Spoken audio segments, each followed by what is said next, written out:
2 నిమిషాలు దగ్గర నిల్చొని మా వాళ్లను అనుసరించి ఇంకొంచెం ముందుకెళ్లాను. అక్కడొక పెద్ద బావి, దాని చుట్టూ ఎత్తైన గోడ.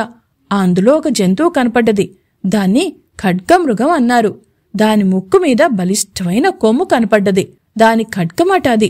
ఎటువంటి శత్రువు ఎదురుపడ్డా ఆ కొమ్ముతో చీల్చేస్తుందట అది. దాని చర్మం కూడా ఇనుప రేకుల ఎంతో దళసరి.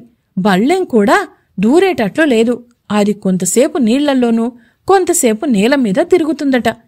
ఇది ఆఫ్రికా దేశం నుంచే వచ్చిందని విన్నాను. మన వేపున కనపడే పెద్ద బొబ్బిలిపోతు అంతా ఉంది. కొంత భయంకరంగానూ కనపడ్డది. ఇంక తర్వాత పులులు, సింహాలు చూశాం. వాటిని స్వేచ్ఛగా విడిచిపెట్టినా ఎంతో పెద్ద ఆవరణకు చాలా ఎత్తుగా ఇనుప బళ్ళాలతో అడ్డుకట్టారు. అందులో అవి స్వేచ్ఛగా తిరుగుతుంటాయి. పులిపిల్లలు చిన్నవి కూడా ఉన్నాయి. అవి చాలా ముద్దుగా ఉన్నాయి. సింహాలు దర్జాగానూ భయంకరంగానూ ఉన్నాయి. కాని ఇంత అందంగా కనపడలేదు. కొన్ని చిరుత పులులు ఉన్నాయి. అవి చాలా అందంగా ఉన్నాయి. ఇంకా ఇలాంటి జంతువులు ఎన్నెన్నో కనపడ్డాయి. తరువాత మేము జంతుజాలాన్ని విడిచిపెట్టి పక్షి జాతిని చూడ్డానికి వెళ్లాం. ఈ పక్షి జాతిలో ఎన్ని రకాలో, ఎన్ని రంగులో, ఎన్ని రూపాలో, ఎన్ని ధ్వనులో వర్ణించడానికి శక్యం కాకుండా ఉంది. వీటిలో మనకు పరిచయమైన కాకులు, గద్దలు, కొంగలు, చిలుకలు ఉన్నాయి. ఈ చిలుకలలో ఎర్రని చిలుకలు కూడా ఉన్నాయి. ఒక రకం చిలుక మన మామూలు చిలుకల కంటే సుమారు 10 రెట్లు ఉంటుంది. దాని తోక 3-4 అడుగుల పొడవు ఉంటుంది. అది జపాన్ నుంచో ఎక్కడ్నుంచో వచ్చిందన్నారు. ఆ తరువాత పక్షిజాతికంతటికీ అలంకారము, అందము తెచ్చిన నెమళ్లు కనపడ్డాయి. వీటికంటే చిత్రం మనం ఎన్నడూ కని విని ఎరుగని నిప్పుకోళ్లు కనపడ్డాయి. అవి బాగా ఎత్తుగా ఉంటాయి, బలిష్టంగానూ ఉంటాయి.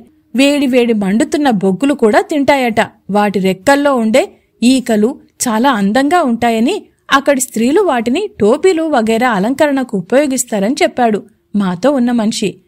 ఇంకా మన దేశంలో హిమపర్వతాల్లో ఉంటాయనుకునే హంసలు, అనేక రకాల బాతులు, కొంగలు కనపడ్డాయి.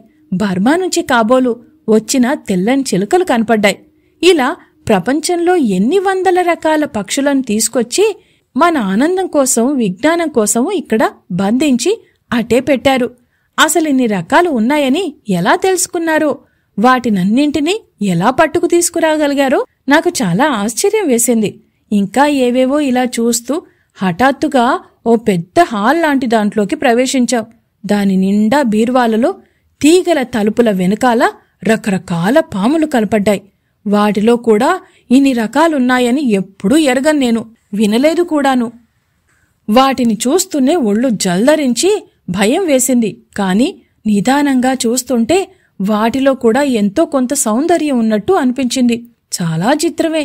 ఈ సౌందర్యంతో పాటు విషము, వికార ఆకారము ఎందుకు కూర్చాడో భగవంతుడు. మరికొంచెం సేపు ఇంకా ఏవేవో రకాలు చూస్తూ కాళ్లు పడిపోతుంటే 2 గంటల సేపు అలా ఓపిగ్గా తిరిగి ఇంకా ఏవేవో చూడవలసినవి ఉన్నా అంతటితో ఆ పూటకు ముగించి వెనక్కు మెళ్ళాం. మా మేనేజర్ అమ్మగారు మా మీద దయతలిచి ఒక టీ దుకాణం దగ్గరికి తీసుకువెళ్లి టీ, పలహారాలు ఇప్పించింది.